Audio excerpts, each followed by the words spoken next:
ஏமாவா இருக்காளா செத்து குத்து போயிட்டாளா? உயிரோடு இருந்தா தானே மூச்சு பேச்சு வெளியே வரும். உயிர் இல்லைன்னா எப்படி வரும்? ஆமா, எல்லா ஆடுகள் இருக்கையில தான் சவுண்ட் எல்லாம் வெளியே வரும். ஆடு இல்லைன்னா இது இப்படித்தான் நடக்கும். அதனால அவ இருக்காளா போயிட்டாளா பார்க்க வேணும் என்று சொல்லி அப்படி கதவை திறந்தா கைபிடிச்சு பார்த்தா. கைபிடிச்சு பார்க்கும்போது ஐயா ஐயா தேட்டியே தேவகி கண்ணுல எண்ணெயை ஊத்திக்கிட்டு காவலுக்கு இருந்தது. இந்த கதை எப்படி நடந்தது பாட்டி? பாரு, போய் எங்க அண்ணன் கிட்ட சொல்லாத. பிள்ளைய பெத்தெடுத்து நான் என் நாட்டுக்கு போகும்போது உன்னை அழைத்து செல்லுகிறேன் என்று சொல்ல. அப்போ பார்த்தா பாவி சண்டானே சொன்னாலும் கொல்லுவான், சொல்லாவிட்டாலும் கொல்லுவானே என்று கமிஷன் அரண்மனையிலே ஓடோடி வந்து தாய் கிழவி சொல்ல. அப்படி 8 குழந்தைகள், அழகாகவே 7 குழந்தைகள் பிறந்தது. பிள்ளையை பாறாங்கலிலே அடிச்சு கொன்றான் பாவி சண்டாளன். அந்த கமுசராஜ மன்னன் அடித்து கொன்ற போது 7 குழந்தைகளுடைய உயிரானது திருப்பார் கடல் முட்டி நிற்கிறது. அப்ப மும்மூர்த்திகள் ஒன்று கூடி பேசி, இனி கமுசனை சும்மா விடலாமா? கமுசனை நாவல் வதை முடிக்க வேணுமே என்று சொல்லி என் பெருமான் கோபால கண்ணன் அப்படி மனசிலே எண்ணுகிறார். நாராயணன் என் பெருமான் அகில உலகத்திலே சென்று கண்ணனாக நவநீத கிருஷ்ணனாக ஒரு அவதாரம் எடுக்க வேணுமே. ஆனா இதுதான் சரியா உள்ள தருணம் என்று அப்படி என் பெருமான் கோபால கண்ணன் மும்மூர்த்திகள் ஒன்று கூடி பேசும்போது, பார்வதி உன்னால ஒரு காரியாகணும்னு சொன்னனே, அதுக்கு இதுதான் தகுந்த நேரம். அதனாலே அம்மா நீ போய் நாட்டாமை நந்தகோனார் ஆயர்பாடி பட்டணத்திலே நந்தகோனுக்கு பிள்ளையாக அசோதயா திருவயிற்றில் நீ பிறக்க வேண்டும். தேவகி திருவயிற்றில் நான் பிறந்து மாற்றார் குழந்தையாக மாற்றப்பட்டு கஞ்ச கமுசனை வதை முடிக்க வேண்டும் என்று சொல்ல ஆயிட்டும் என்றே சம்மதித்தாள். தேவகி பெண்ணானவள் ஆயர்பாடி பட்டணத்திலே நந்தகோனுக்கு அசோதயா திருவயிற்றில் குழந்தையாக சனித்து 10 மாசம் முற்றும் பெற்று பரிபூர்ண கர்ப்பமாக இருக்க என் பெருமான் கோபால கண்ணன் தேவகி திருவயிற்றிலே சனித்து அவர் 10 மாசம் முற்றும் பெற்று பரிபூர்ண கர்ப்பத்தில 10வது மாசையில என் கண்ணன் வந்து பிறக்க போறார். கண்ணன் வந்து பிறக்க போறார். கரிமூலையை ஆள போறார். மாயன் வந்து பிறக்க போறார். மறக்கவல நீங்க போறார். கோபாலம் பிறக்க போறார். கோபாலம் பிறக்க போறார். கோலைய தாழ போறார். கோலைய தாழ போறார்.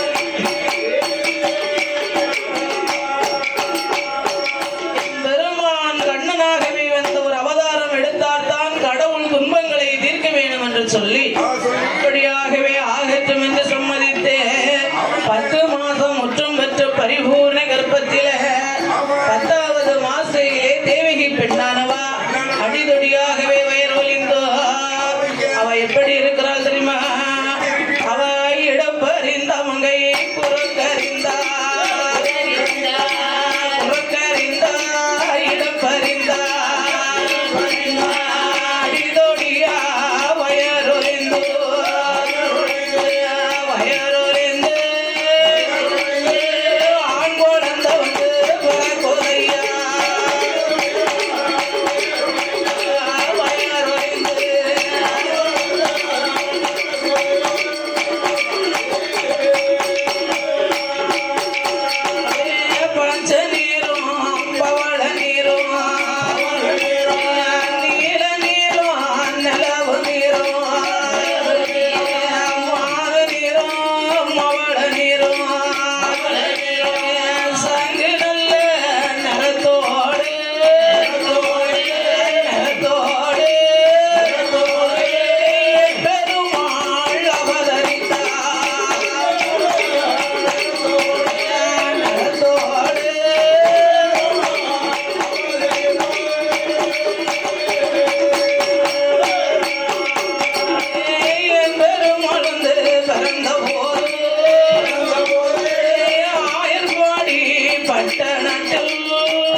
வந்து அப்படி கொண்டு வந்து தேவகிக்கத்திலே பெண் குழந்தையை போட்டுவிட்டு என் பெருமான் கண்ணனை கொண்டு வந்து ஆயர்பாடி பட்டணத்திலே அசோத இடமதிலே போட்டான். அப்படி அசோத இடமதிலே போட்ட போது 3.25 நாளிகை முடிந்தது. அப்படி தாய் கிழவி போய் கபுஷனிடத்திலே சொல்ல கபுஷமுடி ராஜமன்னன் பிள்ளையை வித்தியாசமாக கொல்ல வேண்டும் என்று பார்த்தார். 8வது புள்ள ஆம்பளை புள்ளன்னு சொன்னாங்களே, பொம்பளை பிள்ளை தானே இருக்கு. எந்த பிள்ளையாக இருந்தாலும் நாமளை கொல்ல வந்த குழந்தை தானே, இதை சும்மா விடக்கூடாதுன்னு காலை பிடிச்சா கிரு கிருன்னு சுத்துனா ஆகாயத்திலே எறிந்தார். அப்படி வாழை நீட்டுகிறார். குழந்தை வந்து விழுந்துதா, அடே கமுசா, என்னை கொல்ல ஒன்னால முடியாது. உன்னை கொல்வதற்காக நாட்டாவேன் அந்த கோணம் அசோதேடமதுல ஆயர்பாடி பட்டணத்திலே எனது அண்ணன் கோபால கண்ணன் நவநீத நாராயண கிருஷ்ணன் வளர்ந்து வருகிறான் என்று சொல்லி அப்படி வலது காலை எடுத்தா கமுசனை ஓங்கி மார்பில ஒரு மிதித்து ஆகாயத்திலே நின்று கொண்டான். என் அம்பிகை பார்வதா தேவி நின்ற இடம்தான் கன்னியாகுமரி என்று பெயர் நாமங்களை பெற்று கன்னி பகவதியாகவே அமர்ந்திருக்கிறார். அப்படி கஞ்ச கமசனை வதைமுடிப்பதற்காக இந்த நாட்டாமே நந்தகோண அசோத இடமதிலே வளர்ந்து வரக்கூடிய என் பெருமாளுக்கு கண்ணன் என்ற பெயர் நாமங்களை சூட்டி கண்ணனை சீரும் சிறப்புமாக வளர்த்து வரக்கூடிய வேளையில அவர் சும்மா இருந்தாரா? இனி நாம சும்மா இருக்கக்கூடாது, அவனுடைய லீலைகளை செய்ய வேண்டும் என்று சொல்லி அப்படி கமுசமுடி ராஜமன்னன் பார்த்தார். கமுச இந்த பிள்ளை தானே வளர்ந்து வருகிறதுன்னு சொன்னாரு. அதனாலே கண்ணனை விதைமுடிக்க வேண்டும் என்று பூதகியை வரவழைத்தார். ஒரு கங்கில நஞ்சு பாலும் ஒரு கங்கையில நல்ல பாலை கொடுத்து அனுப்பினார். ஊன் இருக்க உடலை வாங்கினார். அதாவது கடவாளியாக நஞ்சு பாலை ஒழுகு விட்டார். நல்ல பாலெல்லாம் அருந்துகிறார். ஊன் இருக்க உடலை வாங்கி அந்த பூதகி மாண்டு மடிந்து மரணலோகம் சேர்ந்தார். ஆயர்பாடி பட்டணமே நிறைஞ்சிருக்கு. அப்ப நாம தாய்க்கு தலைமகன் நாம தானே வலது காலாலே எத்துகிறார். சமுத்திரத்துல போய் விழுந்தார். சமுத்திரம் ஃபுல்லா ஒரே உதிரமா போகிறது. ஒரு ஆறாக போற உதிரமே இரு பக்கமும் கோரப்பில்லாக முளைக்க கடவுது. இன்னைக்கும் பொம்பளை பிள்ளைகளுக்கு வாழ்க்கை நல்லா இல்லைன்னா நம்ம எல்லாம் என்ன சொல்லுவோம்? நட்ட ஆத்துக்குள்ள நிக்க போற மாதிரி வாழ்க்கை ஆகி போச்சு. இல்ல வாழ்க்கையானே சொல்லுவா, தாயும் சொல்லுவா, தாய் மாறுகளும் சொல்லுவாங்க. அதே போல அவ அதாவது ஒரு ஆறாக ஒரு உதிரமே இருபக்கமும் கோரப்பில்லாக முளைக்க கடவுது. இன்னைக்கு யாதவர்குல மக்கள் எல்லாம் கோர பாயில படுக்க மாட்டாங்கயா? ஆமா, அப்படி கோரப்பில்லாக முளைக்க கடவுது என்ற சாபங்களை கொடுத்து விட்டு என் பெருமான் பார்த்தார். அப்படி ஆகட்டும் என்று லீலைகளை செய்ய ஆரம்பித்தார். முத நாள் விளையாட்டு, அதாவது என்ன பண்ணுதாரு? யாதவர் இடத்துல சென்று முத நாள் விளையாட்டு என்ன பண்ணுதாரு? தயிர் வெண்ணெய் எல்லாம் திருடி சாப்பிட்டுட்டு மாமியா கண்ணத்துல கொஞ்சம் மரும கண்ணத்துல கொஞ்சம். காலையில மாமியால மருமகள என்ன கேக்கா? என்னையா கேக்கா? ஏட்டே ஏ பையன் மவள, நான் பக்கத்து வீட்டுக்காரனுக்கு 500 ரூபாய் வாங்கி வச்சிருக்கேன்னா வெண்ணெய் கொடுக்க, நீ முட்டையும் தின்னு தொலைச்சிட்டே நான் எங்க இருந்து கொடுக்க?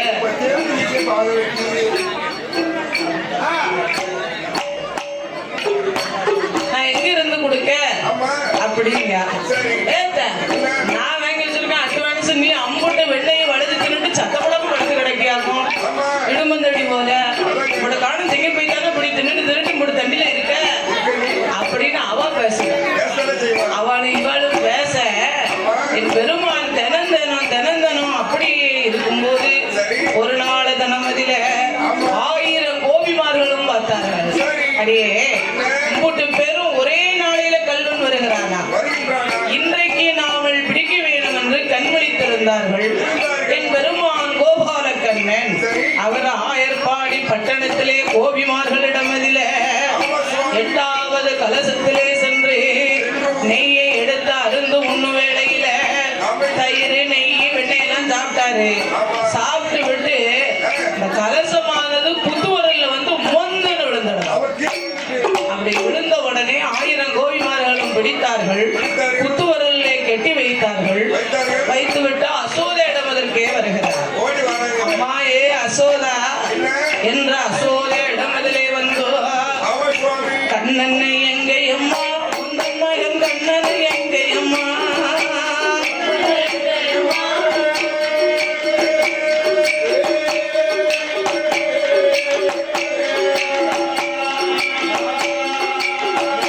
கண்ணனை எங்கையம்மா உந்தன் மகன் கண்ணனை எங்கையம்மா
என் மகனும் பன்னெண்டு மத்தையிலே சப்பரஞ்ச கட்டிலே படுத்து உறங்குகிறார் என்று சொல்ல உடனே பார்த்தார்கள், ஆகா உன் மகன் படுத்து உறங்குகிறானா, அடியே அசோகா உன் மகனை கூப்பிடுறேன் அப்படின்னாங்க. அப்பா பார்த்தால் அசோதா பெண்ணானவா, பா கண்ணா மாயவா கேசவா ஏ கண்ணா என்று அழைத்த போது என் பெருமான் கோபால கண்ணன் உறங்கி முழிப்பது போல் கண்கள் ரெண்டை துடைத்துக் கொண்டு, என்னம்மா இழுக்குயா, என்னம்மா ஏனம்மா அழைத்த காரணம் என்ன என்று சொல்ல, அப்பா இதோ இருக்கிறார்களே கோபிமார்கள், வீட்டிலே போய் தயிர் வெண்ணெய் நெய் நீ எல்லாம் திருடி சாப்பிட்டியா? இல்லவே இல்லம்மா. அம்மா அதோ நிக்கிறா பாத்தியா அந்த பாமா, அவ என்ன சொன்னா தெரியுமா, என்ன கட்டிக்கிறியான்னு கேக்குறாமா. அது மட்டுமா என் வேட்டிய பிடிச்சு இழுக்கிறாமா. அவ லேஸ்பட்டவெல்லாம் இல்லையம்மா. அம்மா ஏ அசோதா அவ எப்பேற்பட்டவ தெரியுமா? அம்மா யசோதா பொல்லாத கோபிமாரம்மா, பொல்லாத கோபிமாரம்மா, இல்லாத வார்த்தைகளே சொல்லுறாளம் அம்மா சொல்லுறாளம், பொல்லாத கோபிமாரம்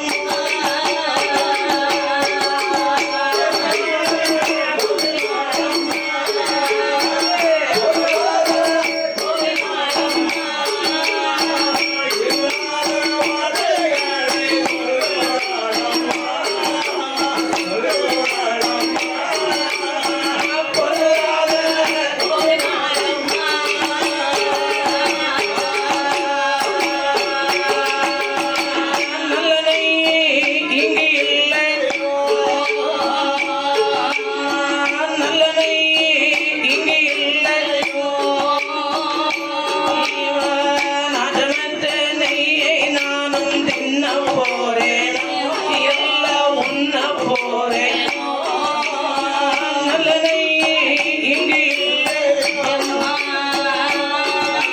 அம்மா சோதா நல்ல நெய் நம்ம வீட்டுல இல்லையா இவ பொல்லாத கோபிமார்கள் அம்மா இவ உருட்டுக்கும் மிரட்டுக்கும் நாமளிடத்துல சரி கட்டுமா நம்ம வீட்டுல தங்க கிண்ணத்துல நெய் இருக்கு உரியில தயிர் இருக்கு இவ வீட்டுல போய் நான் எடுத்து சாப்பிட போறேன் ஏ அம்மா ஏ அசோதா இவர்கள் எல்லாம் பொல்லாத கோபிமார்கள் அம்மா இல்லாத வார்த்தைகளை உன்னிடத்திலே சொல்லுகிறார்கள் என்று சொல்லி என் பெருமான் கோபால கண்ணன் சொல்ல அதாவது பார்த்தார்கள் அடியே அசோதா கல்வனுக்கு ஆக்கி போடும் கல்லியடி உன் மகனோ உன்னோட இடமதில பொய் சொல்றான் அல்லவா அதை நம்புகிறாயே உன் மகனை பத்தி ஒரு நாள் அறிந்து கொள்வாய் புரிந்து கொள்வாய் என்று சொல்ல அப்படியே ஆகட்டும் என்று சொல்லி 1000 கோபிமார்களும் முடிச்சு உரல்ல கட்டி வச்சார்களே அங்க கொஞ்சம் பேர் நின்னாடா இல்ல அதனாலே கல் உரலோடு வந்து மருத மரத்திலே மருத மக்களுக்கு உயிரை கொடுக்க வேண்டும் என்று குபேர மக்களுக்கு அதாவது விமோச்சனம் அளித்து விட்டு அப்படி உரலோடு வந்து படுத்து உறங்குகிறார் என் பெருமான் கோபால கண்ணன் இவன் நவநீத நாராயண கண்ணன் இல்லை அம்மா இவன் பொல்லாத நவநீத கண்ணன் அல்லவா நவநீத கிருஷ்ணன் கோபாலன் என்ற பெயர் நாமங்களை சுட்டி கஞ்ச கமுசனை வதை முடிக்க வேண்டும் என்று சொல்லி என் பெருமான் கோபால கண்ணன் சின்னஞ்சிறு குழந்தைகளோடு மண் அள்ளி வாயிலே போட்டு விளையாடி கொண்டிருந்தார் கோபிமார்கள் வந்து அசோத இடத்தை சொல்ல அசோத பெண்ணானவள் பார்த்தார் சொங்கு சோளத்தட்டை கையில் எடுத்துக்கிட்டு ஏ கண்ணா என்று அழைத்தார் அம்மா என்று அவைய குரல் கொடுத்தார் அம்மா என்று அவைய குரல் கொடுத்த உடனே அவர் திருவாய்க்குள்ளே 1008 அண்டமும் 224 புவனமோ ஆயர்பாடி பட்டணமோ அசோதையா நிற்பதையும் என் பெருமான் திருவாயிலே கண்ணாலே கண்டு அப்படியாகவே பார்த்தார் என் பெருமான் நிற்பதை கண்ணாலே கண்டு வந்திருப்பது நவநீத நாராயண கோபால கண்ணன் அல்லவா பிள்ளையாக வந்து பிறந்தார் என்று சொல்லி என் கரமெடுத்தே வணங்குகிறார் இந்த கமுசனை வதை முடிப்பதற்காக கமுசமுடி ராஜமன்னனை என்னெல்லாமோ செய்து பார்த்தார் அதை வெடிக்க முடியவில்லை என் பெருமான் கண்ணனை அப்படியாகவே தன்னுடைய விநாயகப் பெருமாளை ஆணையாக வரவழைத்தார் விநாயகா அபாயம் என்று அவே குரல் கொடுத்தார் நாம மாமனை வதை முடிக்க நம்மளே அனுப்பினாரா இனி சும்மா இருக்க கூடாது என்று சொல்லி ஆணை பின்னடக்க பார்த்தார் அச்சுதன் கண்ணன் தன்னுடைய சக்கர ஆயுதங்களை ஏவல் செய்தார் சக்கரம் ஆயுதமானது போய் கமசன் தலையதையும் அறுத்திடுமா